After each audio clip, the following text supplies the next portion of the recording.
Hey guys, welcome back to Pistons Talk Podcast. Hope you guys are having a great Saturday night. I am joined by a good friend of the show, Sean Murphy, credentialed NBA media member and the host from Half Court. Sean, how's it going, man? Anthony, what's going on, man? It's good to see you. Happy opening week. We are finally here. And a little crazy stat that the Pistons tweeted out today. Happy 8-year anniversary since the Pistons played their first game in the Little Caesars Arena. Another fun fact. The Detroit Red Wings have not hosted a playoff game in their own arena since it's been built. Yikes. But that is crazy. They're in first place right now. They're tied for first. So they're doing good. So shout out to the Red Wings. That is crazy. So you're telling me there's like way more statues than playoff games played for the Red Wings in that arena? Yeah, they haven't made the playoffs in 9 years. Interesting. People were really ready to bury the Pistons, but all these, shining, crown jewels, not so good. Interesting. Hey, man, I'm hoping they do well. I mean, it's been so long. I watched the game last night. I was on the edge of my seat because it was 1-0, then they tied it 1-1, and then they went in overtime against Tampa Bay. And I was like, "Yo, like, oh, it's been a fun season thus far." Yeah, my blood was just like boiling. I was like, "Please don't lose to Tampa." Shout out to Tom. I don't know what time it is over there in Korea, but shout out to you, Tom. I know he's actually coming to Detroit from what I've heard next week, so he'll be in town. Let's go, Tom. Let's go. That's awesome. We do have a good show for you guys today. There's a lot to talk about as it does pertain to the Detroit Pistons. We'll be getting into some preseason stuff. We'll also be getting into contract extensions because I see that's a very touchy subject right now, but should be a good show. Before we get into it, Tom said I might be able to catch a Red Wing game. Should I? Absolutely, Tom. Definitely. Yep. Watching hockey live, it's amazing. If you like basketball, you like hockey. There's fights. The crowds are fun. Just a good time. And even just as a Pistons fan, it's just really cool to see that arena transformed into almost like a completely different atmosphere. And, to see the ice, it's just, it's really fun action live. Funny enough, my one Red Wings game I've been to was like the final weekend games were played before everything was shut down due to COVID. I actually went to a Pistons Jazz game the next day where Rudy Gobert was playing. So very well was probably in the building with one of the only known people who had COVID at that point in the United States. Good times. Who says Rudy doesn't play defense? He got the whole NBA shut down.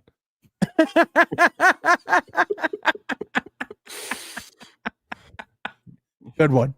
I like that. That was a really like corny dad joke, but I'll take it. I like it. I will take it. So I think the news that a lot of people want us to talk about is Jaden Ivey. One of the first topics was him being injured, set to be reevaluated in 4 weeks. Did have a procedure on that knee because there was some, discomfort. JB Bickerstaff mentioned that he had knee issues and it progressively got worse over the course of training camp. So I kind of wanted to ask you, Sean, like, what are your takeaways with, hearing that Jaden Ivey is going to be out possibly 4 to 6 weeks with this knee injury, and should we be worried? Yeah, so it's important to note that according to the team that he's going to be reevaluated in 4 weeks. So, from that reevaluation period, there's very good chance that there will still need to be some form of ramp up period. So in regards to like predicting when Ivy will come back, that's really difficult. First and foremost, you just can't help but feel bad for the person, just like right when, it was about time to come back, got that taste of being back on the floor in the preseason. And then, right as the season's about to start and right as the window for the extension period, even though a deal was unlikely at this point anyway, nonetheless, it's just a really tough blow for someone, like Jaden Ivey, who, just has had a really difficult calendar year thus far. as far as, like what this means for the team, I mean, it's a big blow, right? I think just being realistic about the fact that you already were without, some really key pieces from, last year's team and Malik Beasley, Dennis Schroeder, Tim Hardaway Jr. And part of the bet that Detroit was making was, on top of bringing in Duncan Robinson, Karis LeVert, the biggest addition this offseason was going to be a healthy Jaden Ivey. And unfortunately, at least for the first, 10, 15, who knows, 20 plus games, that's just not going to be the case. And I'm not a doctor. I'm not claiming to be, but I do know quite a bit about knee surgeries and about knee pain. When I was born, my left leg bent the wrong way, and so I had to have multiple operations.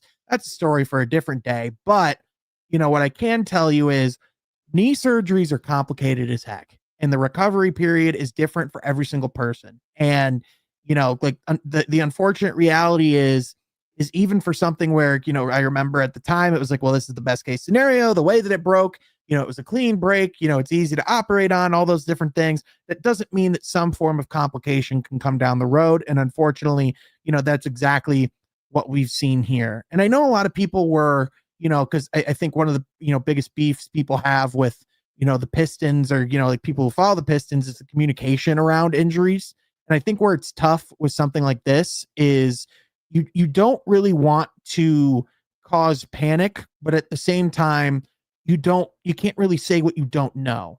And for something like this, I imagine he went and saw multiple specialists. A lot of times, like if a surgery is required, they'll see a specialist and they'll just do the surgery right there on the spot. So it could have been one of those things that wasn't even decided until he was in the office and there to do that type of arthroscopic procedure.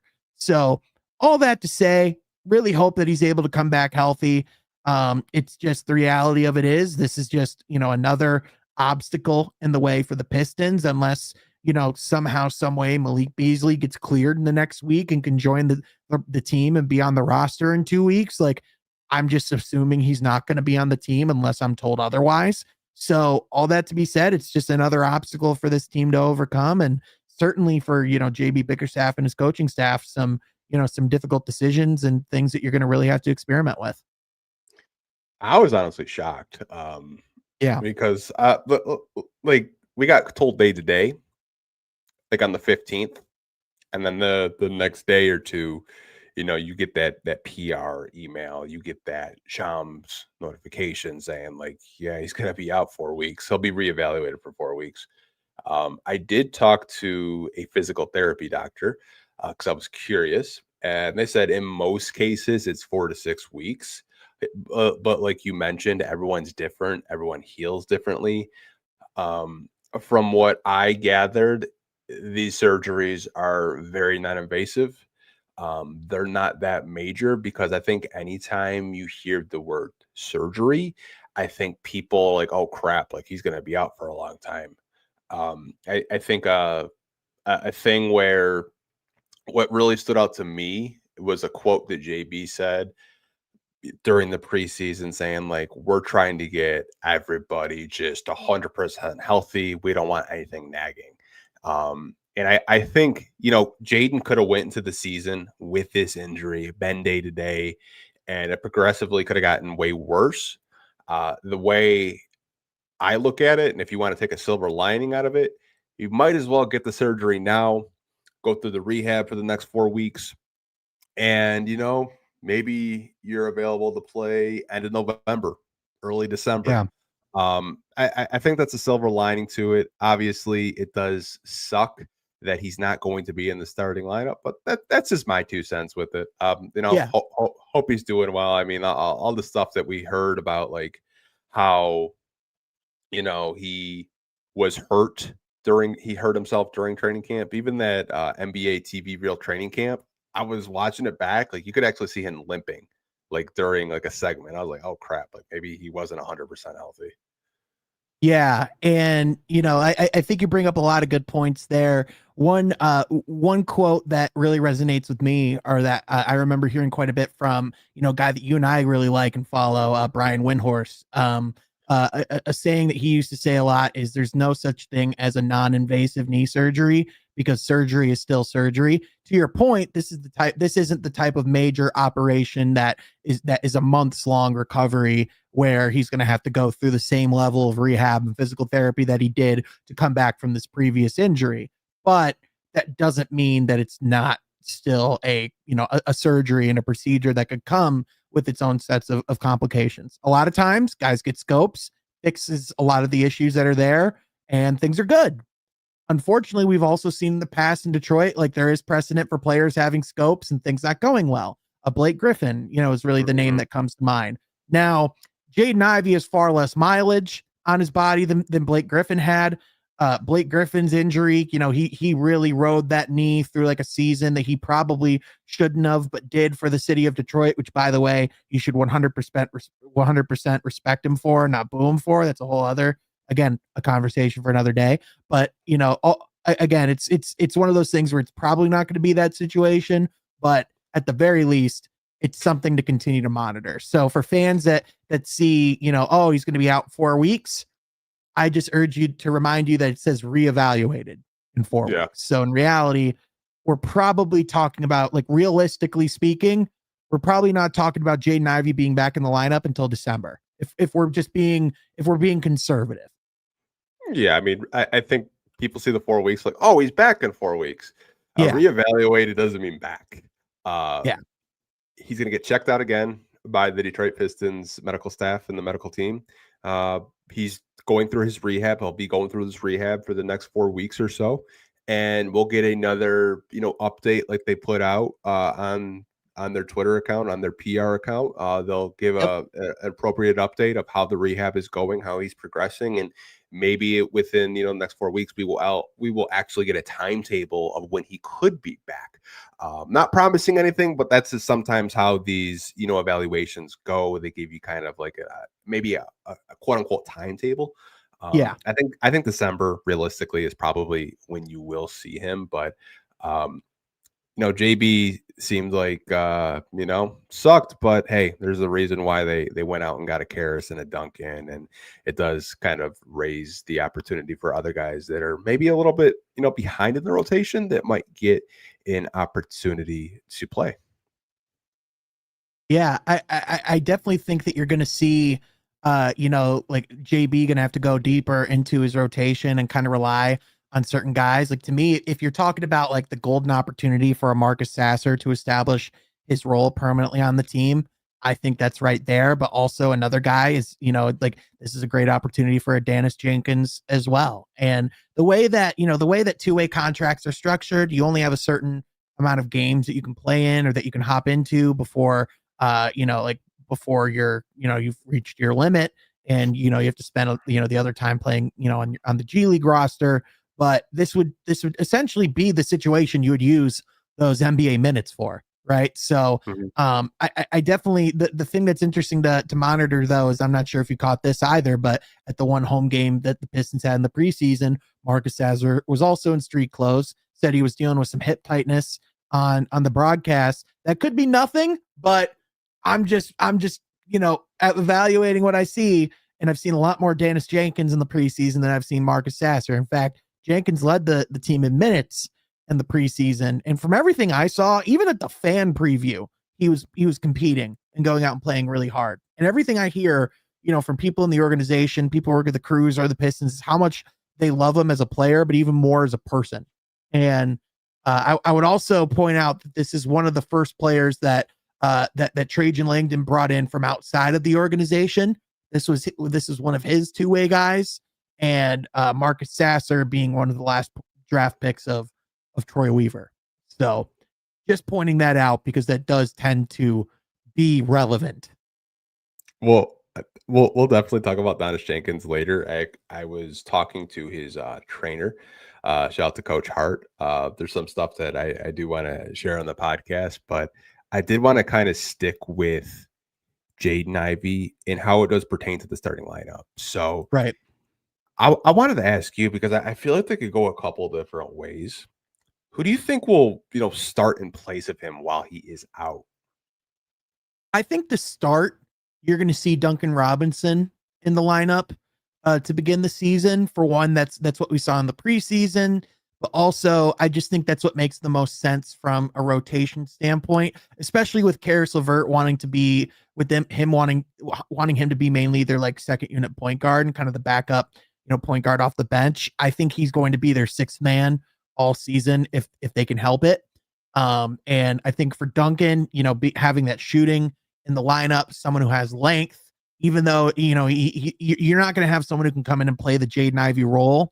So instead, bring in someone who can be an additive and have a strength in another way. Now, I could see Ron Holland slotting into that spot if he's shooting the ball well and is having a good season to start. And if Duncan Robinson is struggling to start the season, like I could see them experimenting with that starting lineup because I don't expect them to be stagnant if things aren't going well. I expect JB to experiment and be fluid, as we've seen him be, like throughout last season. Like he's not committed to anything like we've seen with certain coaching regimes, even if they lose 28 games in a row doing so. But, nonetheless, like that's not this regime. So I think more than likely, again, it makes sense to go with one of those veterans you brought in the offseason. Duncan's really the one that, is the most like kind of plug and play because, catch and shoot 3-point shooters who can defend at a semi-competent rate is just the easiest player to plug into that spot. So, again, Karis, like I think Karis could go in and do fine in that role. It's just, I think with him really kind of being the catalyst and that number one scoring option for the second unit, I think it makes sense to continue to just bring him off the bench for now. I think there's a lot you said that we could definitely dig into. I honestly think Duncan Robinson makes the most sense just from a spacing perspective. Yep. Cade Cunningham looked amazing in the preseason. Best player in the league in the preseason, just off of unreal. Yeah, like his conditioning looks amazing. He looked like he's gonna, be in those MVP conversations, like we talked about on your podcast a couple of weeks ago. But I honestly think Duncan makes the most sense just for the 3-point shooting. The savvy veteran that he is does give you a little bit more size in the back court. You're obviously going to have a Sar in there, so he can help with some of his defensive deficiencies that he does have. But part of me questions, and maybe this is just going down a whole different rabbit hole. I question, why wouldn't you put Karis out there just for the fact that he's another guy that can score at all three levels? Obviously, we know that, Trajan had mentioned that he wants to use him more as a lead guard with the second unit. But I mean, Sean, I feel like you could have a conversation and you could probably talk myself into having Karis next to Cade Cunningham in the backcourt. I mean, am I going a little crazy there or am I cooking? No, I like, honestly, I see an argument for it. I mean, like just having having someone else who can take the ball out of Cade's hands, allow him to play more off ball. We see, Cade does a lot of his work in the post and, and could do a lot of really good stuff with his back facing the basket, coming off of screens. Like, I think there's something to be said, even though Cade's in really great condition, about him not having to do everything the hard way and him not having to work so hard for each and every shot. Now, what I can say is I think that there's some faith that Asar Thompson can alleviate some of those ball handling responsibilities, and he could perhaps fill in some of those duties in the starting lineup, so that potentially alleviates some of that pressure off of Cade. But Karis LeVert is, to your point, a more proven playmaker up to this point, as far as being able to, run an offense and operate kind of as a, at times like that lead guard. I definitely think if, because with Duncan, again, it makes the most sense as far as like what's the easiest, most natural day one move to make. But to your point, there's also like we know that the Duncan Robinson tale's out there. Like when Duncan's hitting threes, he's a great player to have on the court. We also know there's a lot of times where he's not hitting threes, and like shooters, shooters are streaky. That's just what it is. They're not all Malik Beasley where they're just hitting threes just every single game. Even then, he had some rough nights, but nonetheless, like with Karis LeVert, at least you're getting something. Like you're getting, like, whether it's ball handling, like that ability to drive to the basket and kick it out to other players. Like he, like people knock like Karis LeVert for what he isn't. but don't appreciate him for what he is. Like, he's Yeah. not an all-star. He's not like a world beater. He's not going to be like one of your he's not going to be like a third option on a championship team. But you know what he is? A quality NBA player. Yeah. And for 2 years and $28 million, you can do a heck of a lot worse than Karis LeVert. I love that you said that because he does do a lot of things that impact the game that might not show up on the box score. The only reason why I would maybe kind of have a debate about between Karras and Duncan is Karras is probably the one player on this roster that JB Bickerstaff is probably the most familiar with. And I think JB has a pretty good understanding of what Karras is and what Karras isn't. And there's a trust factor there. And, dating back to their days to Cleveland, he may think that Karras next to Cade in the backcourt is a solution, in the short term. Or he may think, I need more, floor spacing out there with Asar and Durham being in the lineup. Obviously, we know Tobias can fill it up at all three levels, but having another floor spacer out there, I think, would be really crucial just for the offense, just to generate points, not only from the outside, but also, backdoor cuts, lobs, stuff like that. But Yeah. I think it'll be interesting. I do believe, though, the last lineup we got in the preseason is probably going to be the opening night starting lineup against the Chicago Bulls. If I had to guess, that's probably Cade, Duncan, Asar, Tobias, Duran. That's probably your starting five.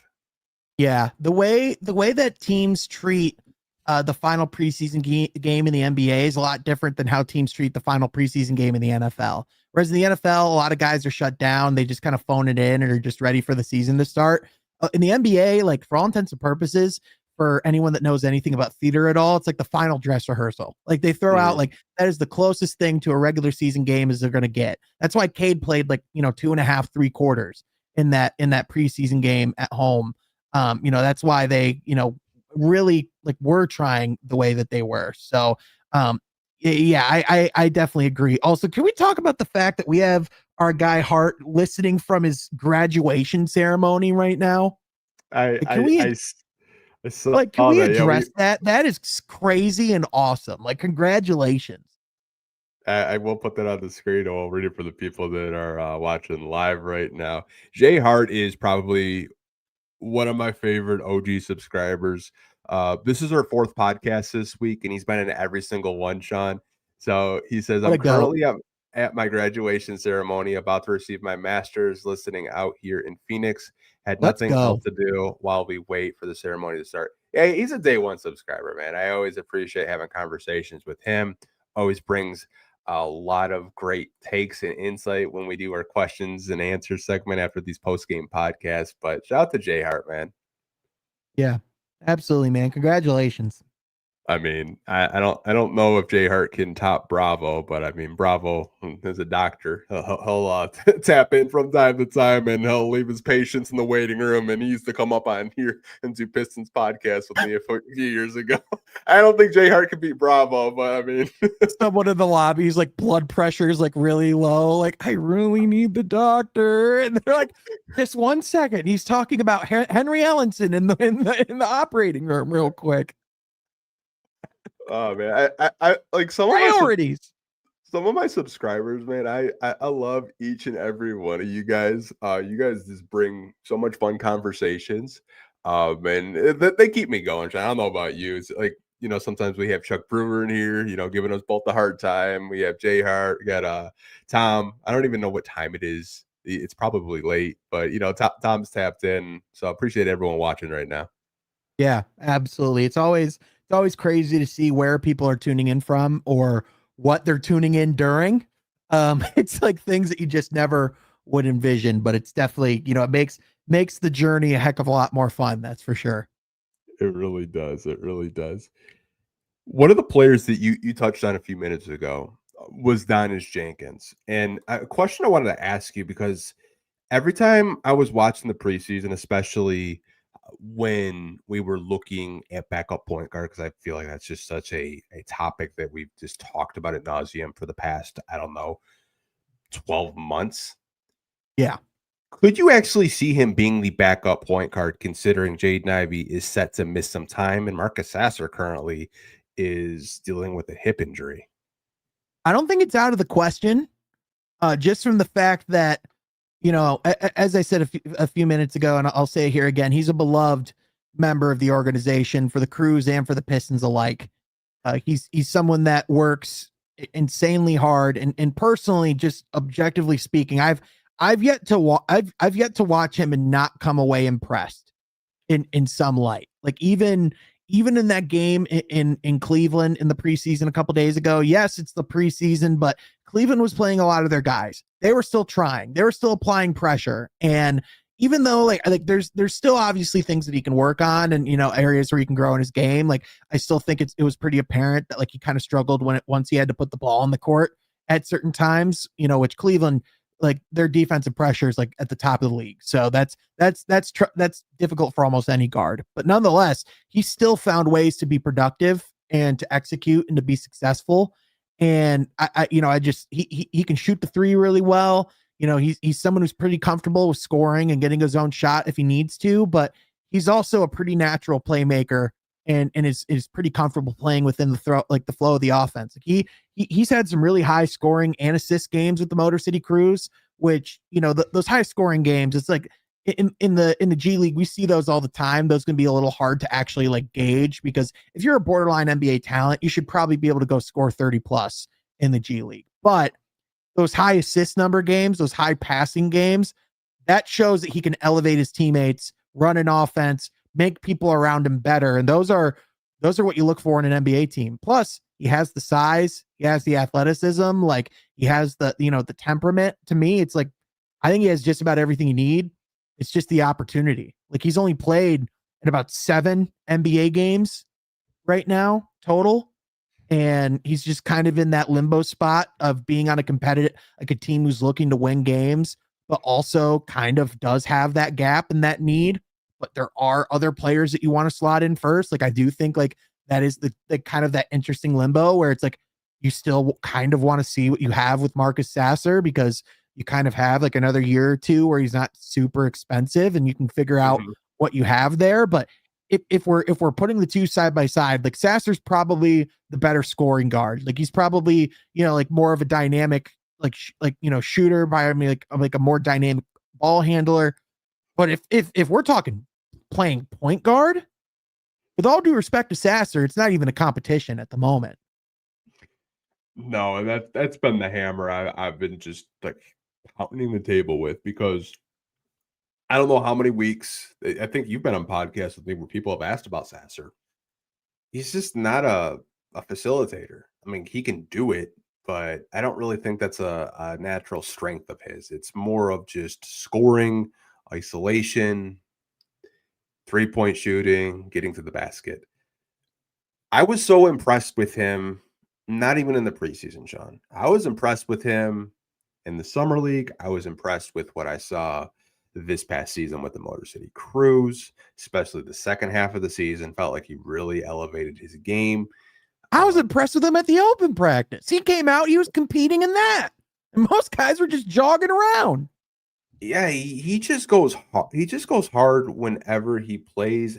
Like the motor he has. If you guys make it out to a Pistons game, the amount of shit this man talks is inspirational. He jaws, doesn't matter if he's down 25, he still talks, and I love that. I love that energy. The first summer league game, like 2 years ago, I think it was a SARS rookie year. I was impressed with his pace then. Like he just seems like he's very under control, knows what he wants to do. I feel like the 3-point shot got a lot better, especially this past season. Scoring 19 points against Cleveland with their starters out there, picking up 6 assists. I think what was really telling is the game before that, and Cade wasn't playing, JB had him as the starter point guard with the starters. I think that told me, like, the coaching staff's looking at him saying, like, there might be an opportunity for him to actually get some real NBA minutes. And he's on a 2-way right now. I mean, I think he made a really strong case, Sean, to Trajan Langdon and JB Bickerstaff, saying, hey, I'm on a two-way. It would not surprise me if that two-way gets converted to a standard contract. Now, I don't know if it's going to be right now. I could see at some point of the season they might have to convert that two-way to a standard contract because he's played so well. They re-upped his two-way contract this past summer, so that tells you the Trajan and the Pistons value him very highly. And I just love all the intangibles with him, from just a standpoint from his fundamentals. Doesn't really make too many mistakes. Good defender. There's not anything I can say negatively about the kid because I really haven't watched a game where I was like, oh, he's not, bringing his best. I feel like every game I watch, there's something else that he gets better at. Yeah, I just don't know what other box he needs to check other than just those slight improvements as a ball handler, just getting more of those opportunities. And to me, this seems like the window. Like if there is a window, if he goes out and plays well while Jaden Ivey is out, I fully expect him at some point to be converted, to a deal, especially if, like by the trade deadline, if the Pistons do make a move. I keep highlighting this because it's so glaringly obvious to me. Marcus Sasser goes from 2.9 million this year to 5 next year. Like, if there's a player that could be moved if they're not living up to performance, like there it is right there. Like just saying. So, I think the opportunity is absolutely there because more than likely, not only could Jenkins come in and probably have a similar production, but objectively speaking, like you could probably also get him on a lesser deal. And I don't take pleasure in saying these things. I don't say these things as a slight to a Marcus Sasser because I think he has a lot of talent. It's just the unfortunate reality is being an off-ball guard at 6'1" in the NBA is just not a thing that happens normally or at a high rate. So that to me, that's the difference right there.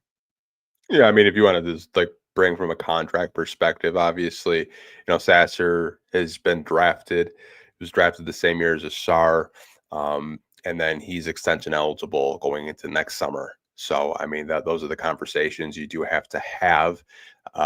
If Jenkins does get a standard contract, it probably won't be that much. It'd probably be a multi-year deal, so they could have someone, under their belt that could play backup point guard, could start in a pinch. And, Jenkins is a little bit older, but I think from the standpoint of him just being more of a natural facilitator, being more of that natural point guard, I think it makes so much sense for the Pistons to invest into that because we had to go out last deadline and trade for Dennis Schroeder, which was a hell of a pickup, but we never really addressed the backup point guard spot because they wanted to stagger Jaden Ivey, and now he's hurt, and now you're kind of into that same dilemma again, where it's like, okay, who's the backup point guard?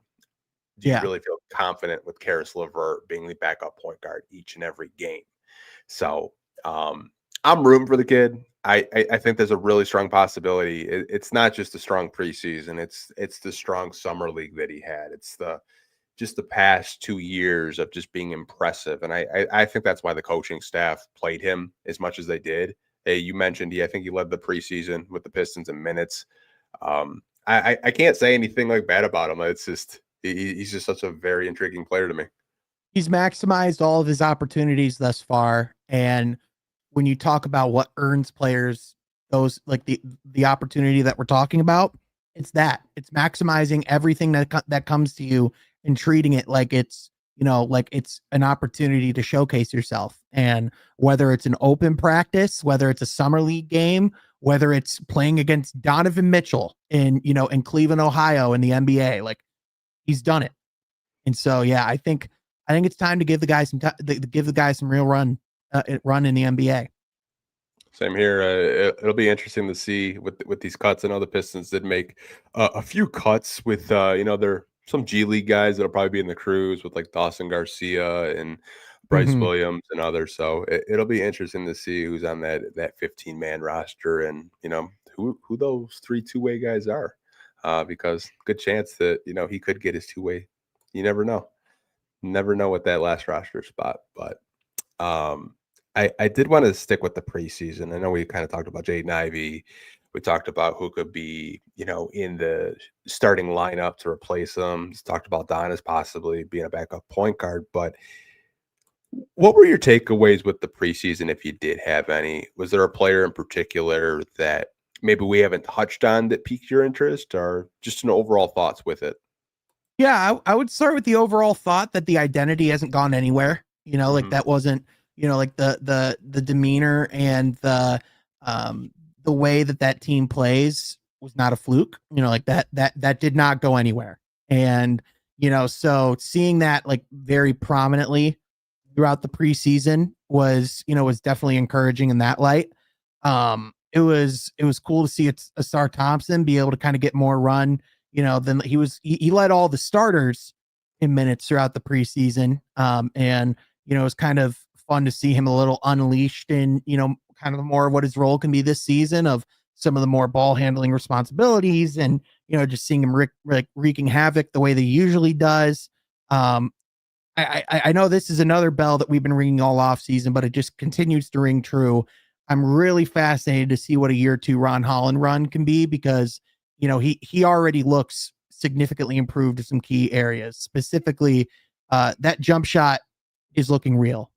Hmm. And on top of that, like it's it's hard overall to really glean anything else, because like I think, didn't Malik Beasley shoot like terribly in the preseason last year, and then he broke the team's all-time three-point shooting record by All-Star break. So like, just to tell you how little preseason really means in the grand scheme of things, it's really just a great opportunity to see guys on the court together and to get like a glimpse of, like where the team's at in camp, and just kind of how good a shape everyone's in, like where everyone's at going into the season. And I mean, if there's anything that like we can really take away, I mean, like you said, like a segment ago, like Cade Cunningham looks as good as he's ever looked.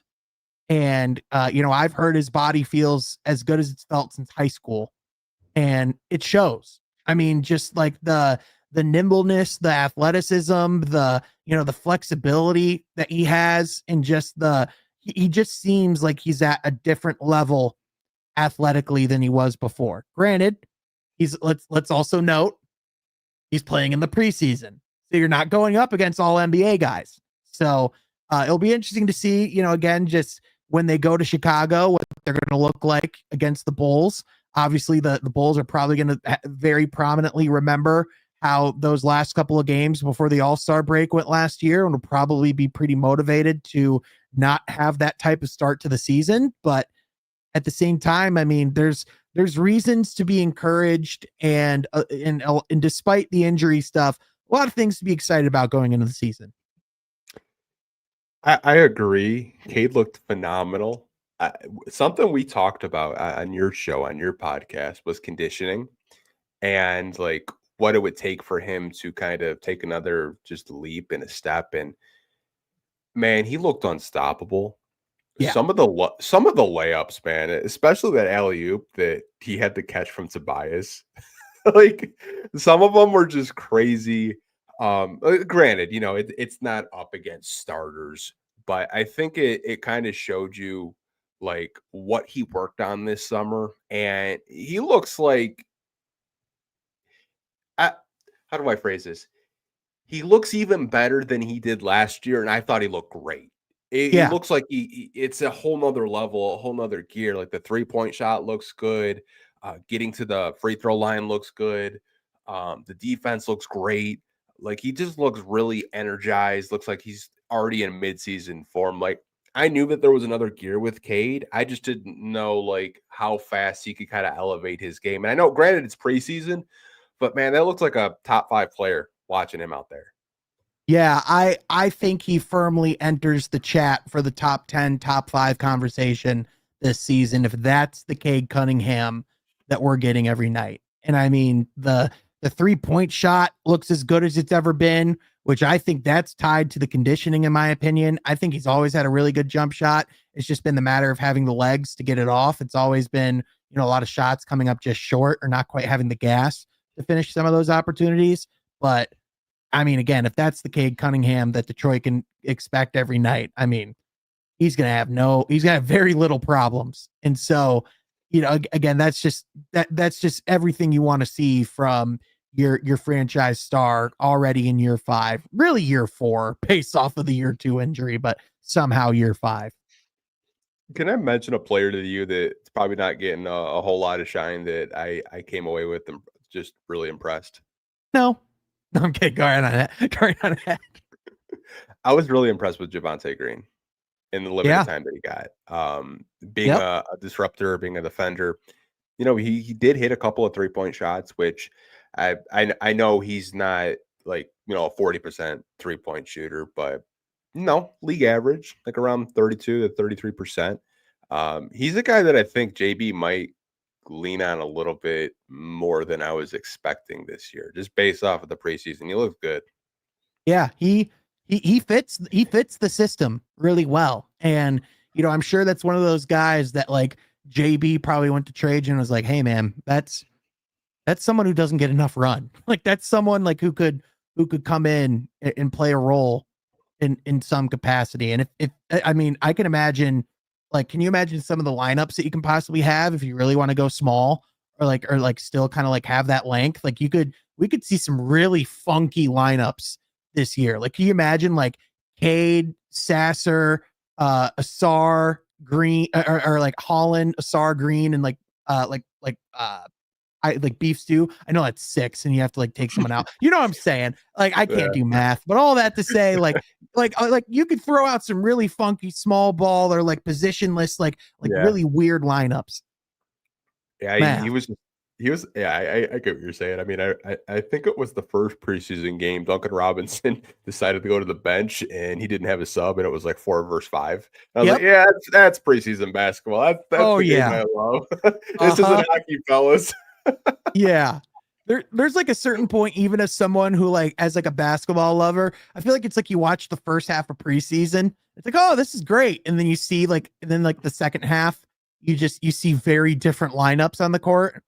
And it's like, well, let's get to Tuesday. Let's get to the season starting, Yeah, I was really impressed with Javonte Green. Yep. There was a lot of discourse with the SAR. And it was more just with the free throws. Obviously, he didn't make um as much as I think the fans wanted him to make. I was impressed with his handle. I think his handle got a lot tighter. And he was finishing with shots with either hand, which is something that we didn't really get to see a whole lot of. I mean, like, what were your just impressions with him throughout the preseason? I feel like you could definitely see the impact of the strength that he added on this summer. Like just kind of being able to like almost like barrel into opponents going into the paint. And just like you could notice even on defense, like, like not being moved as easily, like just you could definitely see the impact of that strength that he added on. The free throw stuff, obviously, I mean, if you're not going to be able to make your 3-point shots, you better make your free throws, especially as someone who can get to the lane and get fouled as much as he can. I'm not too worried because again, it's just preseason that could potentially, be improved upon. And I know that's someone that gets into the gym a lot and works really hard. Again, I'm excited to see what Nassar looks like beyond beyond what was clearly some form of minutes restriction he was on last year, because he looked like the average minutes played was the exact same in the postseason as it was in the regular season. So now to be able to play like 30 plus minutes a night, I think he's going to be able to be unleashed, a little bit more. And those are definitely the areas where it's like, if you're not going to do that, you better at least go out and make some free throws. So, again, definitely something he has to work on. And I would just urge fans, like, I get you want to, want to see everything in place and, see those players take next steps, but, patience. Yeah. Yeah. I was really encouraged to see like JB was actually making him bring the ball up the court, operated a lot of the half court, and Cade was Yep. playing off ball. I know you mentioned with Jaden Ivey being out, maybe that could be a secondary ball handler, but what were your just kind of impressions with him just being able to have those on ball reps, and did you have any takeaways with it? Yeah, I think it has the opportunity to open up the offense more and to expand his role and get more creative in different ways. on the offensive side of the ball. Like I think Asar has a really high, really high IQ. I'm not worried about him making too many wrong plays. I can envision, like situations, especially towards the beginning of the season, where mistakes can be made or turnovers can happen because like defenses can telegraph what's going on, or if there's like a particular person who's trying to get it to. But I think the more ways that you can open up, the opportunity for Cade to get the ball in the half court, to not have to, bring it up and work his way to the basket, or to work his way individually to every point that he gets. Like we've seen when Cade's able to get off ball, that does allow him to open up his game more and to mix it up. Like obviously you want him, being the primary ball handler, you want him to be the initiator and the guy who starts a lot of things, but to have that option to turn to, like, I think the more of those guys you can rely on, the better. And if he does do well, like that does negate the need or not make you feel that lack of point guard depth that the Pistons might be experiencing. Yeah, I think with just him bringing the ball up the court in half court settings, I did see areas of improvement, especially when the defenses did sag off on him. Yep.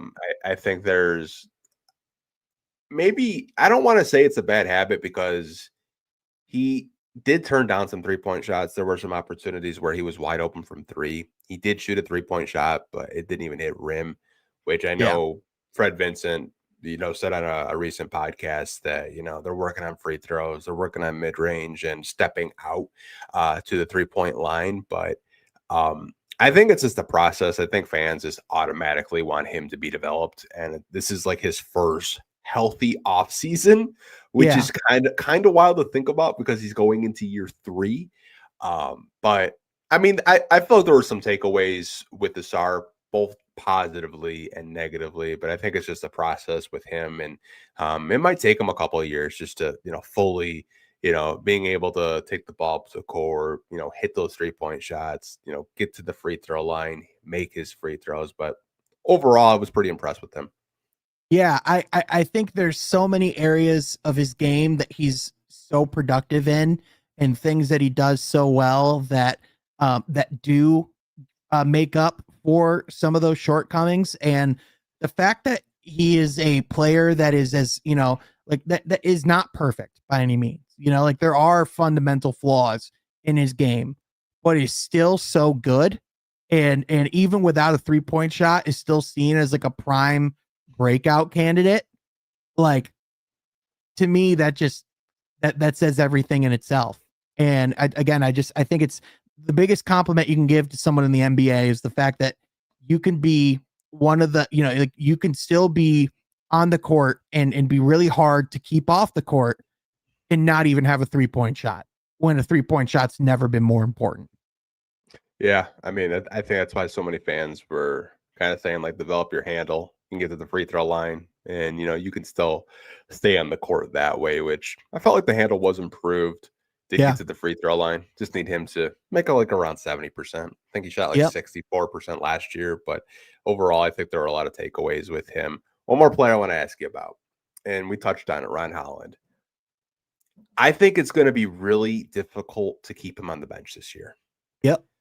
I've told you before, if I was JB, I'm experimenting with him at shooting guard during this absence with Jaden Ivey, because I really think if that 3-point shot is consistent, the type of defender, the motor this kid has, I'm telling you, Sean, every time this team plays with low energy, Ron comes in, they're running, they go on a run, fast break. I think against the Cavs, he had 7 points in like 30 seconds. Like, just like that. It was just instant energy. But like, what were your takeaways with Ron Holland? Yeah, I mean, again, I think the year 2 leap for him is right in front of him, and he has everything that he needs to go out and to be even better this season. I think, like we saw him come in and be that spark plug off the bench and really provide, like that really consistent defensive presence with the occasional like offensive contributions, whether it be him driving to the basket, which by the way, he just continues to be really freaking good at, his improved jump shooting through last year that just continues to, look really solid into this year. I think to your point, especially as we get closer to Jaden Ivey's return, I think there's a really good chance 10, 15, 20 games in that by the end of that run, Ron could be that person in the starting lineup. And at the very least, if he's not, in the starting lineup, he's going to be someone that they bring in very early off the bench and someone that, you look at the minutes in the game and it's like, oh, they have a very hard time not having Asar and Ron on the court together, because if at least one of those guys develops a reliable 3-point shot, you have a really dangerous duo on your hands to deal with if you're another team. Just defensively, what they can do to hound you, how fast both of those guys are in the open court, how much spacing they'll provide vertically, but then also the fact that you have a guy like Ron who can also step out from beyond the arc and apparently shoot it as well as he's been shooting it of late. So, if that does translate, that could, that potentially, that 9-5 duo could be a very real thing. Yeah, it really could. I think I've told you, I think he's closer to being an above average 3-point shooter than people think. That form coming out of the draft was really clean. And I think Fred has worked with him, and the release is a lot quicker.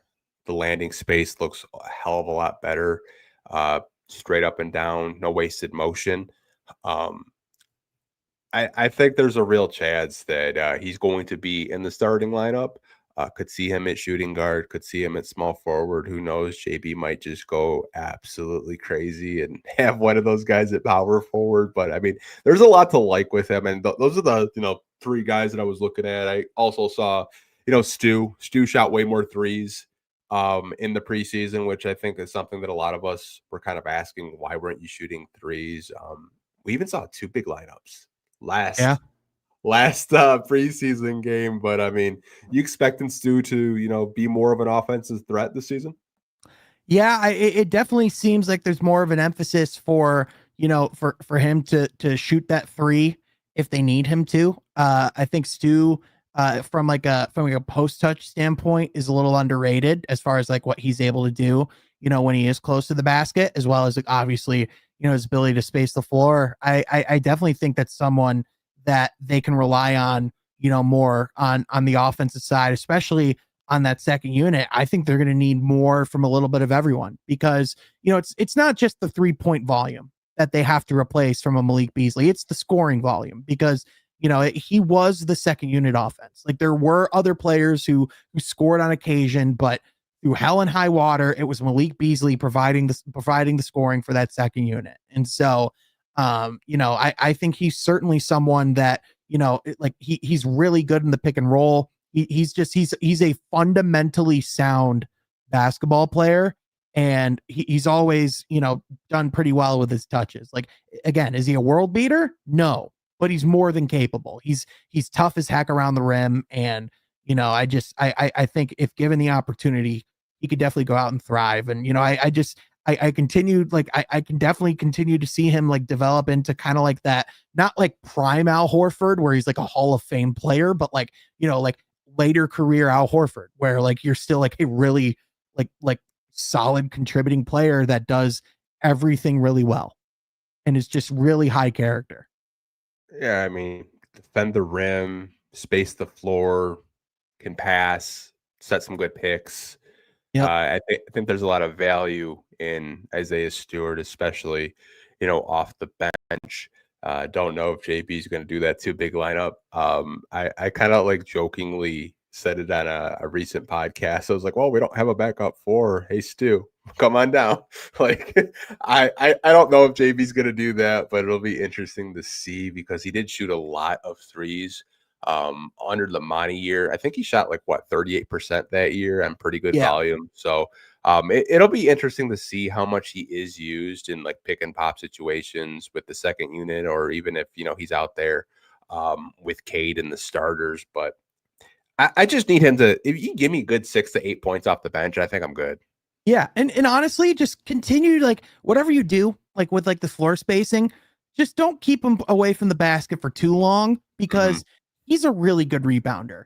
on the offensive and defensive glass. Like he's someone that you just need him by the basket because that's where he's best. Like, yes, he can space the floor. Yes, he can potentially play the 4 if you need him to. Like he can do those things, but he's shown you time and time again, just let him cause havoc in the paint and he will do exactly that. So that's just where I really stand with it. Not to be old man yells at cloud, but he's just, he's a good center. Yeah, I mean the contract that he's on, I think is you look around the league with some of like what these backups are getting and some of these the center market and where it's at. That's a damn good contract. That's a damn good contract. 15 million for a player like him. I mean, I think you're getting one of the best shot blockers in the league, and if he can contribute offensively, I think the contract just gets better and better as the years go on. Yeah, and I think that's that's one of those players that you want to have in your locker room at all times if possible. And even that final year in 27-28, it's a team option. I would be shocked if they didn't pick that up. Like shocked. Yeah, I mean they're probably picking it up the way the salary cap is and the way NBA money is just distributed now.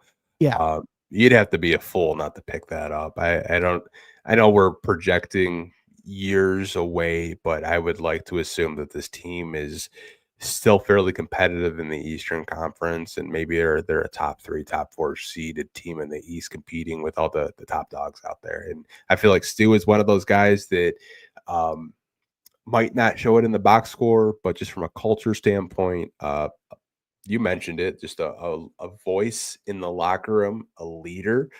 I think that defensive grit and that mindset, it starts with Isaiah Stewart. Yeah. He like Cade Cunningham might be the face of the team. He might be the franchise star, but Isaiah Stewart's the heart of the team. 100%. Like there'd probably be no dog pound without Isaiah Stewart. No. He is the dog in the dog pound. 100%. Did you see that post that the Pistons social team put out? That's like, what dog would you would be? Oh gosh. If you haven't seen it, Sean, definitely check it out on their Instagram page. They asked like every player like what kind of dog you would be. And it was like a lot of them were like Rottweiler, and like Stu and Dern basically had the same answer. I was like, that's hilarious. Definitely got to check that one out. Yeah, Pistons social team has just been they've been on fire. They listened to me and they played Jenga. I don't know if you saw that. That's hilarious. I knew someone was going to crash out. The fact that it was JD made it 10 times funnier. Oh, for sure. He just knocked that whole thing over. He's like, I ain't playing this shit. So I got one more topic for you. Me and you have talked about this, I feel like, for the past 6 months. We got a report today from Mark Stein that the Detroit Pistons aren't looking to give contract extensions right now to Jalen Duren and Jaden Ivey. So I wanted to ask you this question. What do you think the positives and negatives are from not extending them right now? Yeah, so the franchise is in peril. The sky is falling. Obviously. So like I think it's a calculated risk that the Pistons are taking, because on one hand, there's not a whole lot of pressure to sign either of them right now, from the standpoint that there is restricted free agency next summer. And if this summer was an indication of where restricted free agency is, it could be difficult for Ivy or Duren to generate a significant market. Now, the risk, anytime you let a player go into restricted free agency or not sign him or lock him up before the season starts, is they can potentially go out, play a really good season, and be worth more than what you could have paid them before. I think one of the prime examples of the not signing him when you could, or not getting him cheap when you could, is like the Jalen Brunson contract, where Dallas could have signed him to like I think it was like something ridiculous, like 4 years, $51 million. And I think he was ready to sign it. Like he wanted to sign it. And they're like, no, we're going to wait. And he played himself into like double or triple the money. And I don't think that's what's going to happen here because both Ivy and Duran are, like highly respected or highly, like touted, like prospects. I think it makes a lot of sense, in my opinion, for both players from the standpoint of with Jaden Ivey, unfortunately, especially with the injury news that we got this week, I think it's just really difficult to project and put together an offer that both sides would be happy with, because I'm sure the Pistons would still be fine with bringing him in on a team friendly deal. But from what we're hearing, Ivy's camp, like they're not looking for that. Like they're looking for something like they want to be taken care of, and which I understand. And they believe that there's going to be a pretty good market for him next summer if he hits restricted free agency and if he comes out and plays well, which I definitely understand why you'd think that way. And I think for Jalen Duren, quite frankly, I think it's good for him to have the motivation. I mean, when a guy is admitted that he came out last season, and again, these are not my words, these are his words, on some soft shit. Like when a player says he comes out and was soft to start a year, I don't think it's a bad thing for a player to have something like that as motivation. I don't think it's a bad thing for them to know that their future's in their hands and that they can go out and play really well. Now, in the past, we've seen those years be really deceiving. We've seen guys like DeAndre Ayton have really good years and contract years and then just not live up to that contract once they get paid. I don't think Jalen Duren is a DeAndre Ayton, so I'm not really concerned about it from that standpoint. It's kind of like it's the philosophy of like in football, it's like, oh, you want to pay your guys as early as possible. Pay your guys as early as possible. It's a little different in basketball from the standpoint of there is that restricted free agency market. So overall, especially in this current NBA salary cap world, I think this makes a lot of sense. I still think that there's a really strong chance that the Pistons get extensions done at the very least with Jalen Duren, next summer. And like, this does not mean, despite what certain aggregate accounts might suggest, that they are not going to get extensions ever. It just means that they're not getting extensions right now. And so is it a risk? Yes. Is it a calculated one? Also, yes. Yeah, I think the way it was worded, people kind of were like, oh, the Pistons aren't going to re-sign Jaden Ivey and Jalen Duren, and they're just going to let them walk this summer. That's not really what the reporting was from Mark Stein. Mark Stein just said Trajan Langdon and the Pistons brass have had conversations with them, and they need more time to evaluate. And that has been it's been a word that Trajan has said in multiple press conferences is evaluation, because I think some people, when they look at a Jaden Ivey, they look at a Jalen Duren.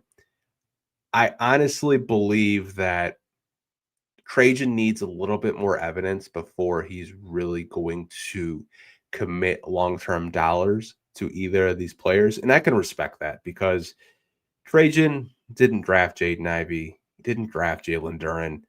He just needs a little bit more time. And I don't really think that's a really big thing that I have an issue with, because it might cost you, more dollars. It might. I mean, that report from Mark Stein, I don't know if you read it. I'm reading it right now. Jalen Duren's camp was asking for $30 million a year. North of $30 million a year. Yeah. I mean, what, 5 for 150? I mean, that's kind of up there. He wants more. Yeah. I mean, more power to him. And if he comes out and he has a productive season and he's giving you like a good, like, let's just say he gives you a 15 and 13 and a couple of blocks a game and his free throw percentage go back up, like, yeah, you could have those conversations. And, he's 21. He's going to be 22. I believe in a month or so. I mean, you're not so much you're investing in his long-term future because he's still young. You shouldn't get scared by the over $100 million, because if he keeps developing, he keeps getting better, then the contract will age very gracefully, in my opinion. It would, but I'm sorry, just really quick. Yeah, and 30 million a year, I looked it up like for like center contracts, highest paid Mhm. contracts. That'd put him just south of Bam Adebayo. Like Okay. that'd put him above Isaiah Hartenstein, that'd put him above Miles Turner, Naz Reid, Nick Claxton.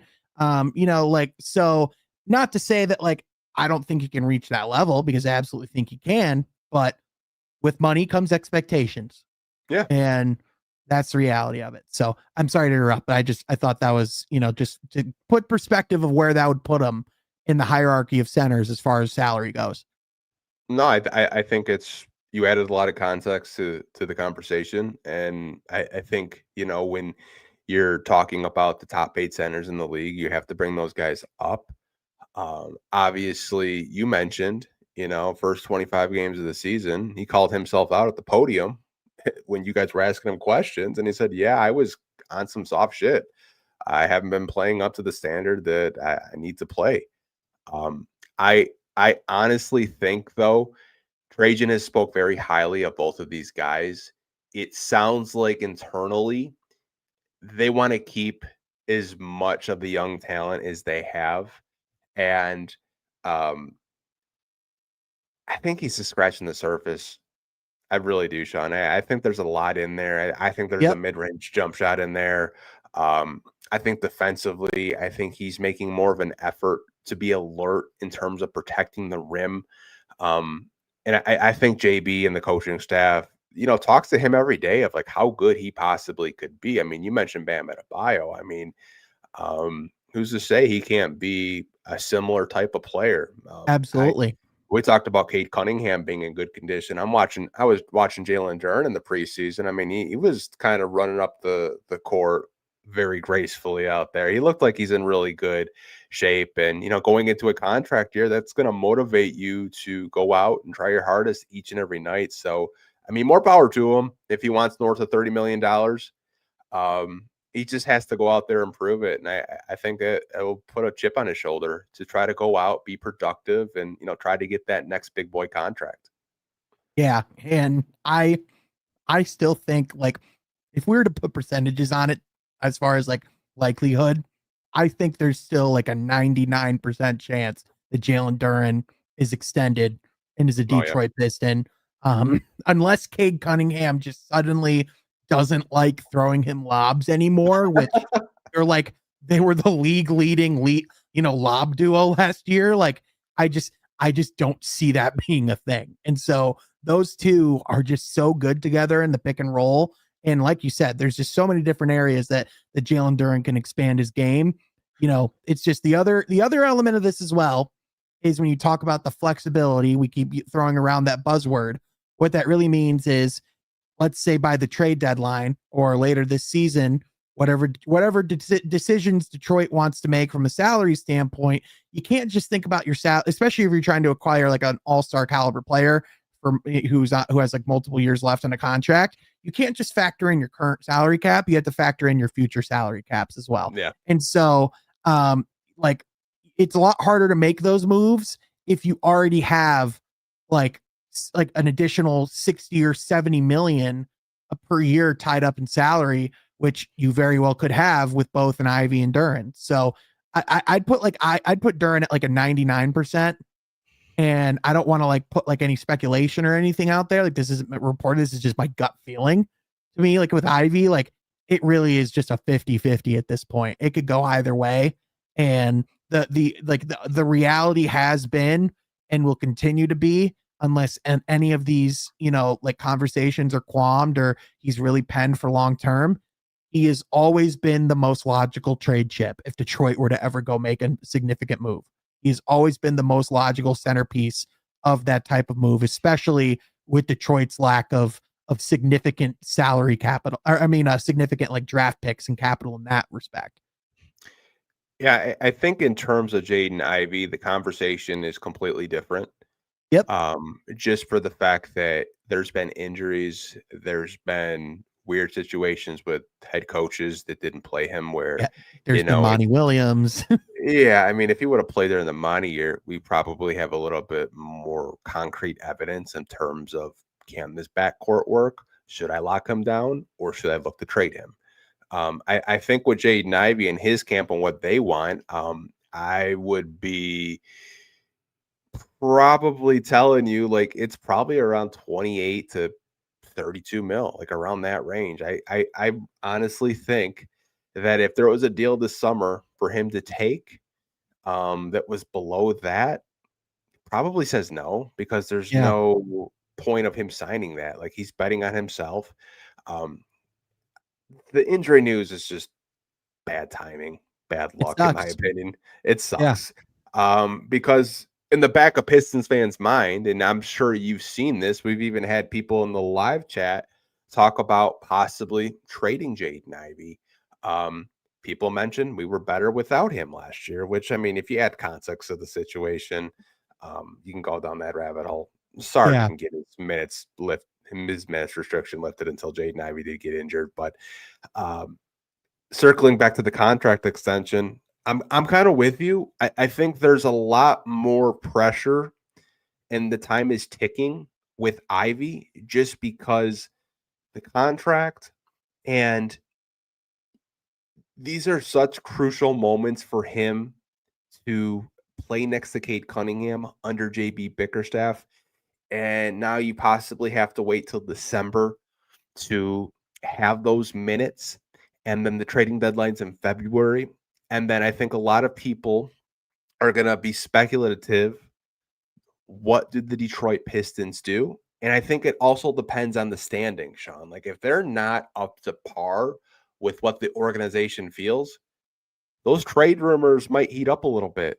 You might see, his name in more possible trade rumors because maybe the organization feels that they do need to look for another shooting guard. I'm not again, that's just like logic thinking. yeah, If you're not a top 5 seed and you're more of a play-in team, then Trajan and the Pistons have some very difficult decisions to make. But um, I've told you I think Duran most likely gets a contract extension with the Pistons. Ivy, I think the injuries don't help his case, and there hasn't really been a whole lot of concrete evidence outside of the 30 games last season. yeah, And 30 games is such a small sample size. It really yeah. is. And there's no guarantee that once he comes back, that it just slots back to that level of production or goes upward. Like, there is no guarantees. And so for Ivy, again, it's just really unfortunate. You hope that he can come back in time to be able to, get in rhythm and to put some solid tape on the floor.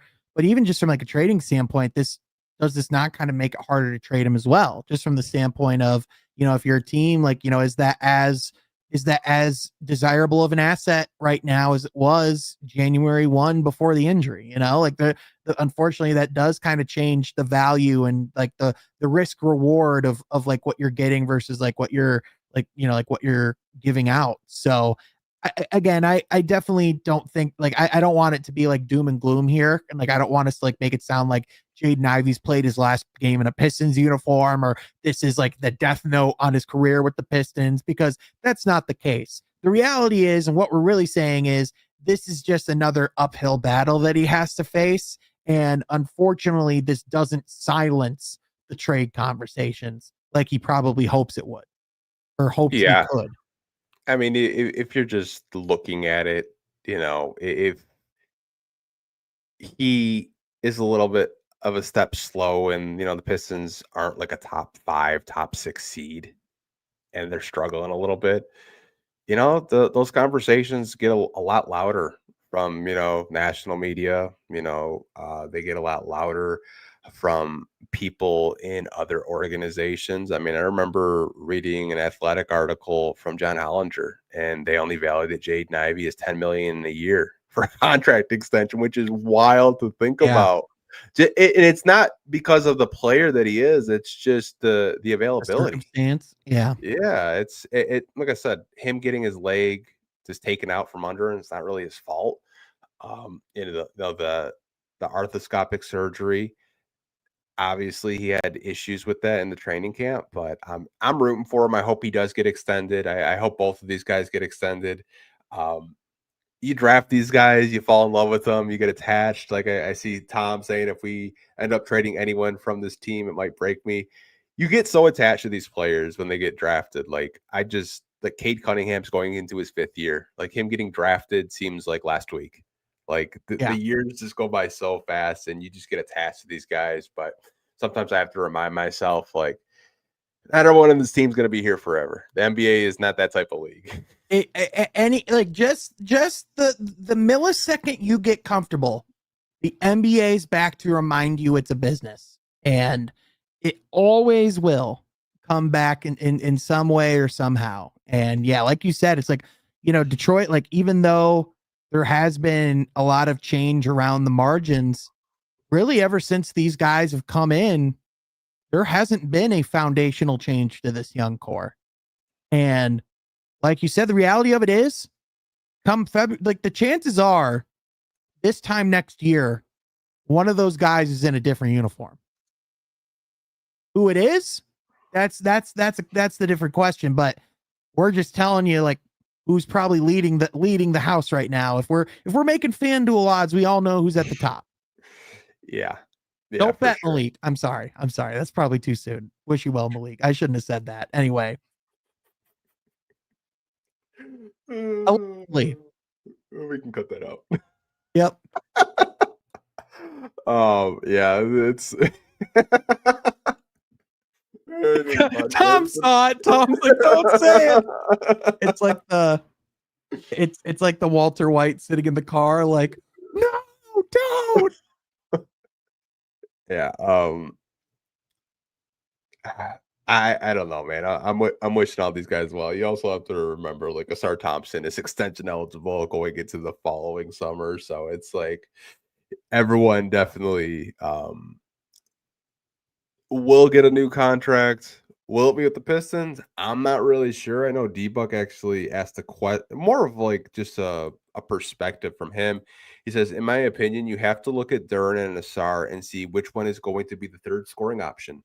I just don't see Asar ever being more than defense. And if that's what he is, okay, but he's just not there yet. And I think that's a fair comment, because right now, if you're just assessing Asar Thompson as just a talent, he's 100% right. Like, Asar has no offensive bag in terms of just jump shooting. Like, right now, it's mostly backdoor cuts, lobs, just trying to play bully ball and get to the paint, get to the free throw line. As like a option, when you get into these option talks, it's always difficult for me, because I don't even know who the second option on this team is right now, Sean. I couldn't tell you. Yeah, I mean, I think that is kind of a lot of what the Malik, like absence from the team, and just some of the roster upheaval, and this injury, it really defines, like, there are some roles that are going to be redefined. And it's like, even though this has a lot of the building blocks of the same team from last year, this is not the same team. Like, this is different. And like that is where some adjustments really going to have to come in. And I think it's going to be interesting to see how ready Karis LeVert really is to kind of shoulder, like, some significant scoring load, like Ron Holland, like how willing is he going to be to step up? Like, can Asar continue to expand the elements of his game where he can do more with, in terms of scoring, and with getting to the, like, in more than just like getting to the basket, all those different things. Like, there's going to have to be some guys who step up and do things last year that either they did in flashes, or, like, just weren't asked to do as much, and they're going to have to do it more consistently, because I mean, they're going to have to be replacing, like you said, kind of like around, like, what, 40 points of scoring volume between all of those guys, like, either not on the roster currently or no longer on the roster permanently. Yeah, 40% of our 3-pointers came from Malik and Tim last year. So yeah, they shot like 15 threes a game and made 40% of them, which is wild.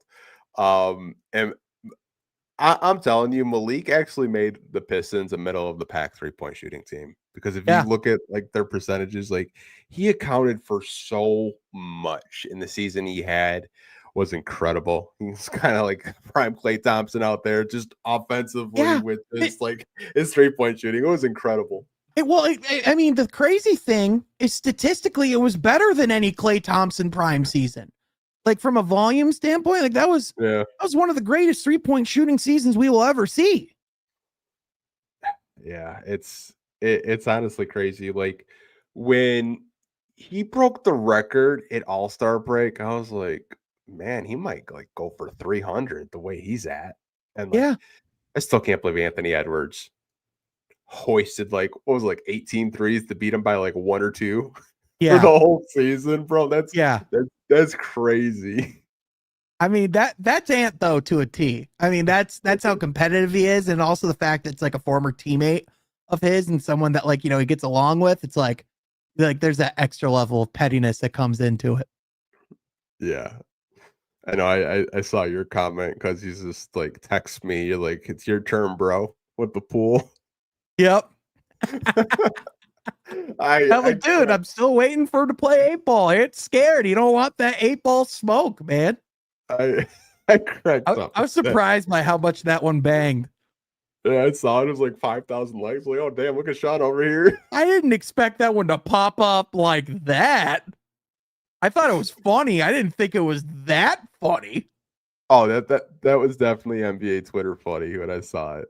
Like when like I'm scrolling and Bleacher Report has their feed and you pop up with the 8-ball stuff and I saw that, I was like, oh, that's hilarious.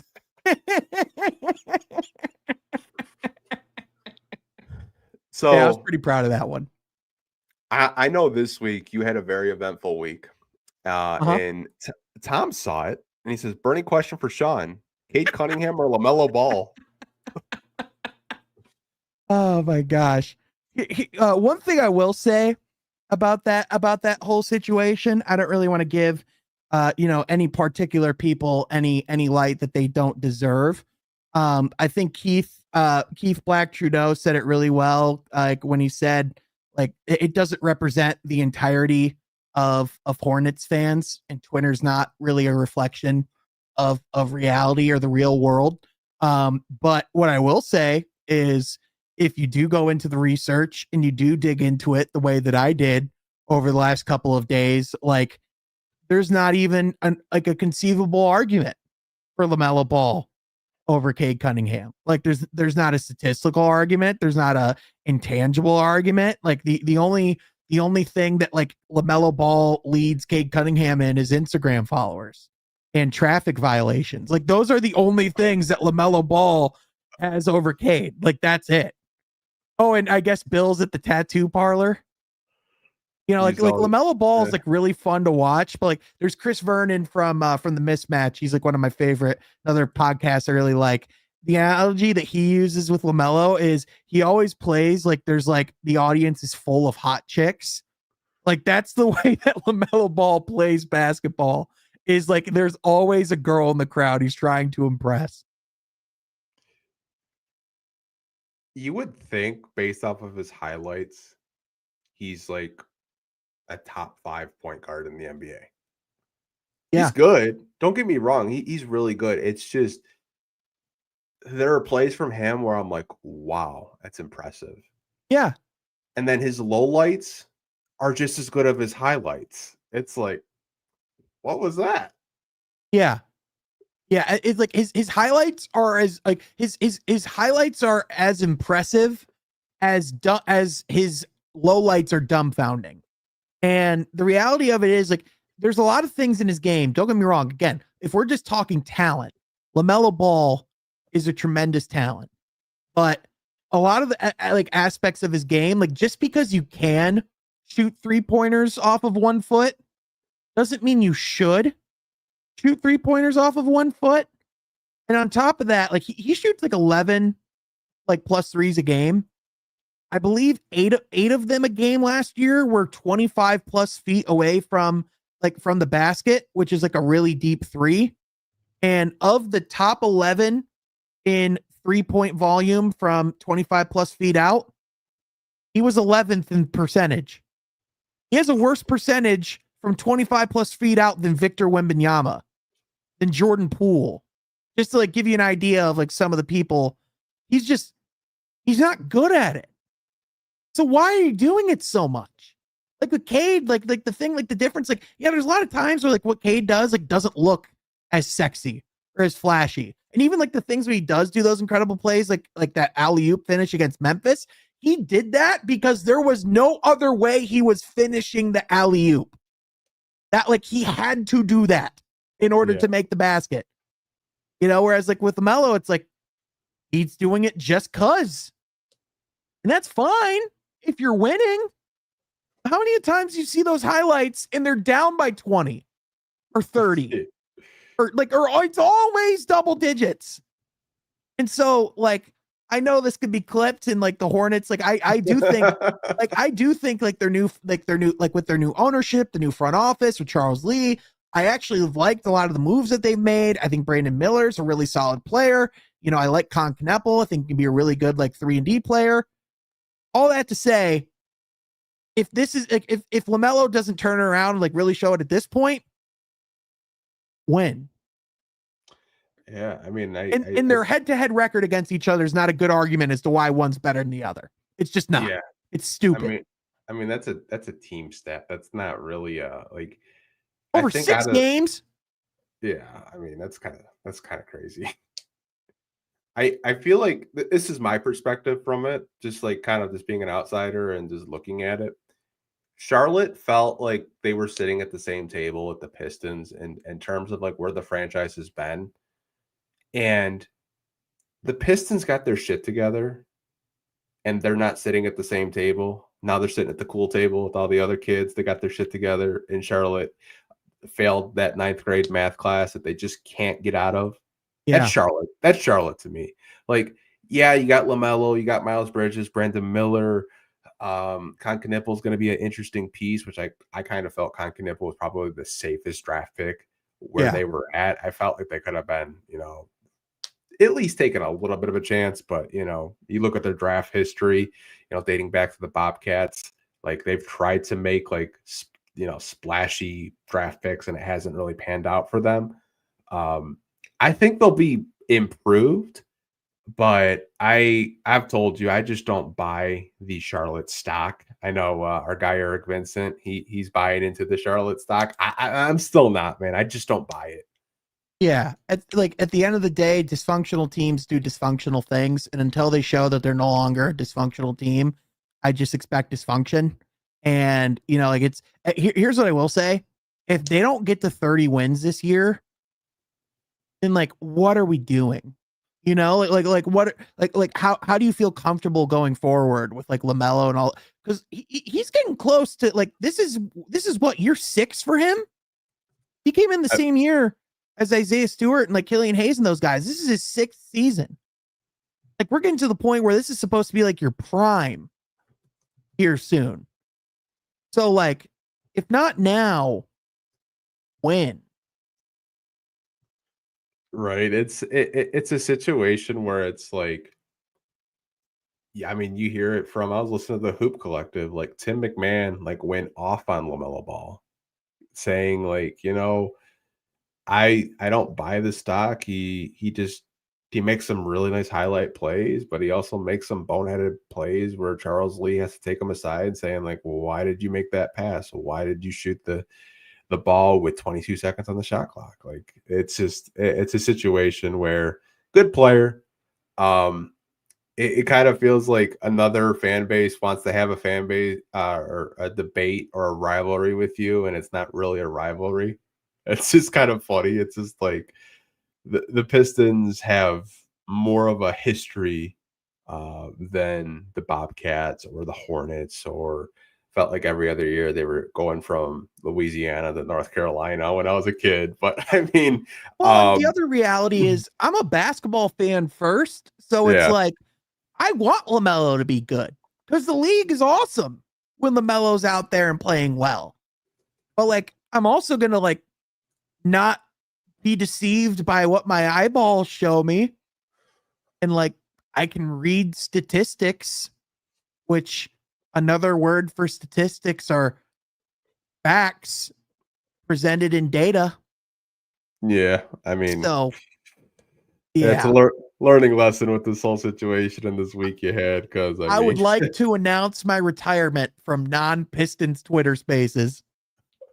Oh man, even I went into a couple last year when we were winning, and I clicked off of it because some guy, I'm not going to name it on Twitter because it's a bigger account, was in there talking about Killian Hayes. And I was like, bro, we just beat the Boston Celtics, and you're talking about Killian Hayes in a Pistons Faces. I got to hear about this after we hop off. For sure. I did get you something, though. I think you'd like it. Oh, boy.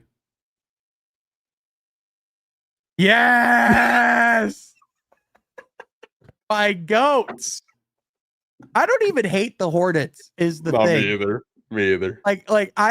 They're a fun team. Eric Collins is like one of my favorite commentators, you know, Papa Curry up there, you know, like what's not to like about the Hornets, you know?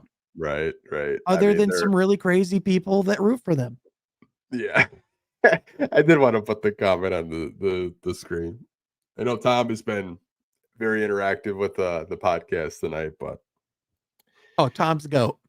Yeah, I mean, like I said, I remember you texted Eric and I in the group text this week, and you're like, "Yeah, I'm gonna go in this," and Eric's like, "You go, man," and then you're like, "Yeah, I lasted 5 minutes. That was not what I thought it was gonna be." Yeah, and it's I came in and I was like, I come in peace, and I saw a ton of thumbs down. It was like, oh, okay, here we go. Yep. Oh man, you live and you learn, and honestly, it's like at the end of the day, it's like it's just basketball, you know, right. like that's the ultimate reminder. It's just basketball. Yeah, I mean, honestly, like I saw that and I was kind of laughing. One of my guys, shout out to Chaz. He does a lot of stuff with the Pelicans. You guys could really use Jordan Hawkins right now. Probably could move Duren for him. We're not trading Duren for Jordan Hawkins. You know, it's one of those like, wait a minute. This is like one of those like fantasy trades that your family member tries to send you if you don't know a whole lot about sports. You know, where it's like, oh, really? Like this looks great. Like I don't think that's gonna happen. Oh, can I tell you probably one of the funniest fantasy trades I've ever done in my life? Oh gosh. Okay, so I'm always the guy that drafts too many point guards because I know there's going to be someone that wants or needs a point guard, whether it's for points, assists, 3-pointers, whatever. So this year, I decided to, or not this year, it was a couple years ago. I decided to draft, this is years ago, Kemba Walker and Eric Bledsoe. Okay. And then I had like James Harden. So my buddy had Russell Westbrook when he was on the Thunder.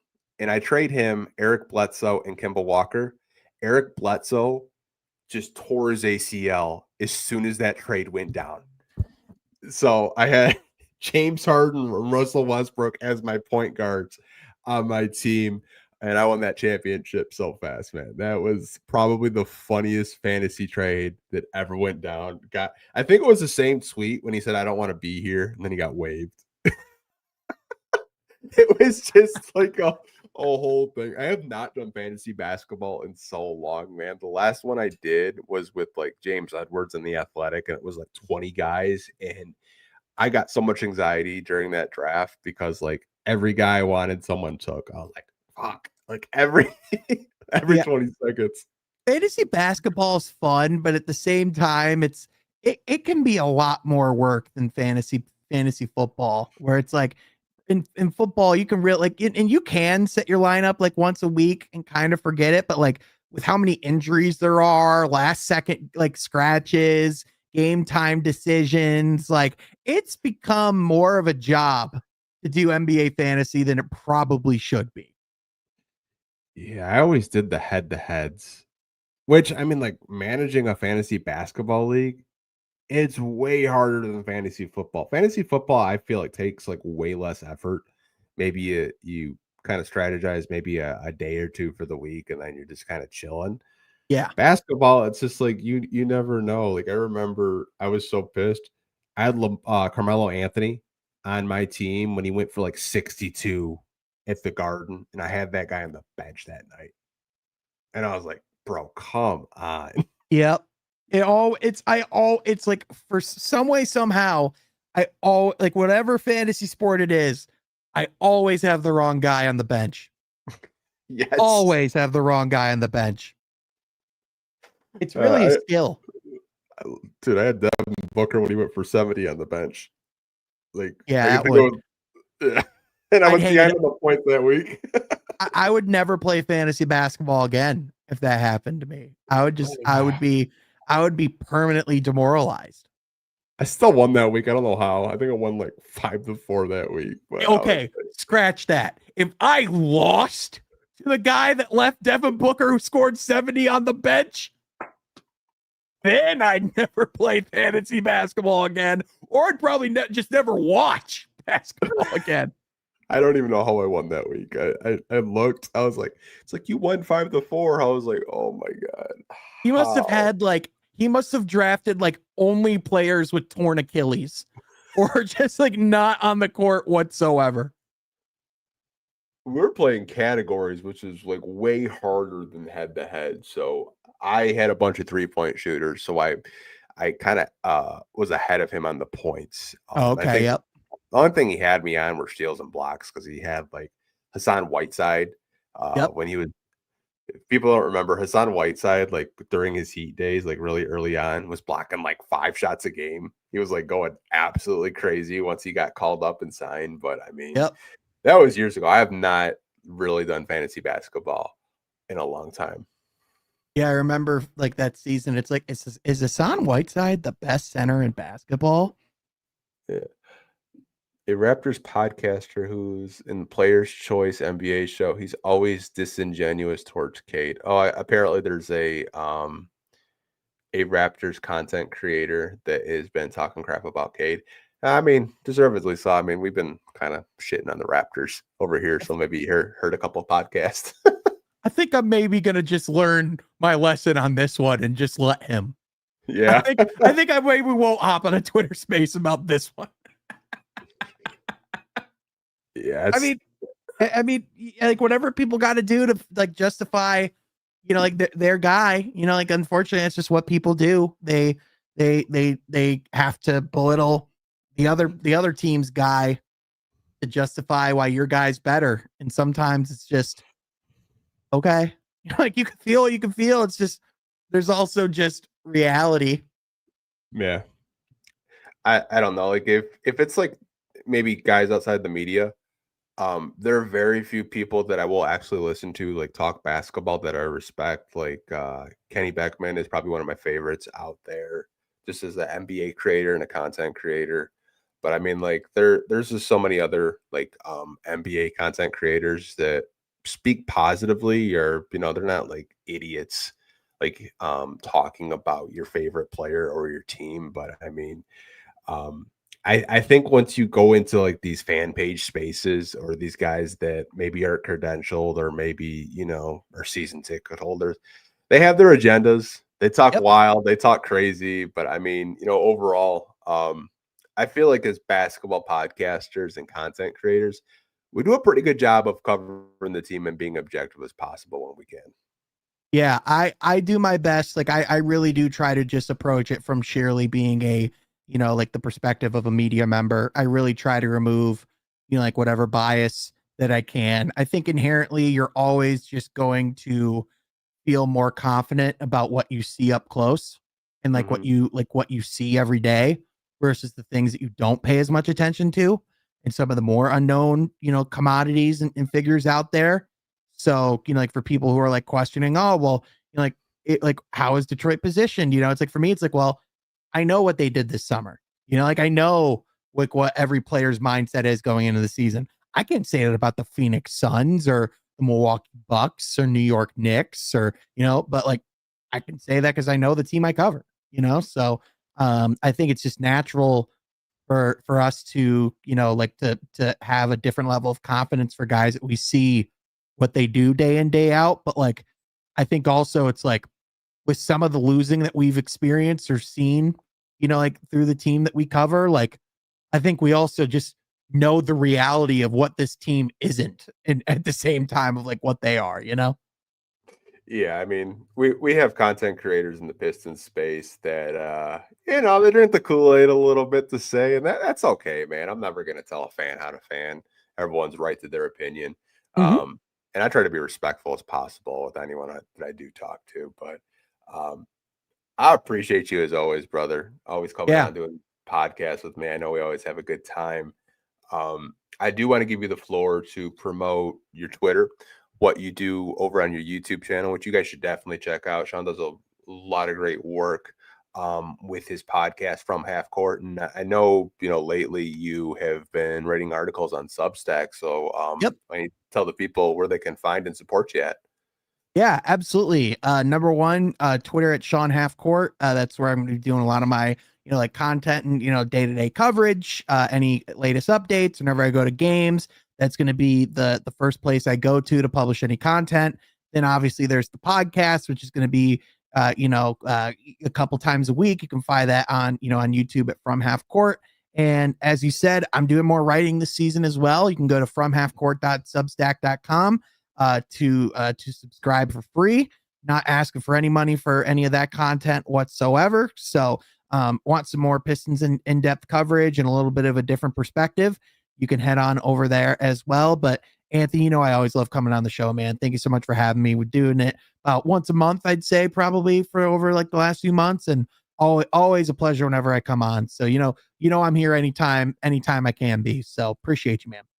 Yeah, I mean, I was on your podcast a couple of weeks ago with Eric, and that was a whole lot of fun. Anytime, yourself and me can get together on a podcast, I feel like we could just talk about anything. It doesn't even have to be about basketball. Like, honestly, I was telling one of my buddies, I was like, I swear I could probably do a radio show with Sean for 4 hours straight. We would probably find something to talk about.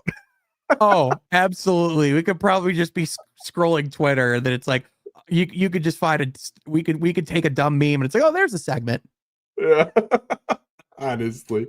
I do have all your social media links. I got your Twitter down in the description below for people that are watching on YouTube right now. Have From Half Court down below in the description as well.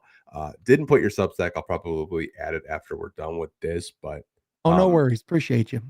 Appreciate you. We will have multiple podcasts again next week, you guys. So with the basketball season starting, we're going to be doing post-game shows, trying to book some different guests throughout the season. Reached out to a Chicago Bulls reporter, Cavs reporter, and Rockets reporter.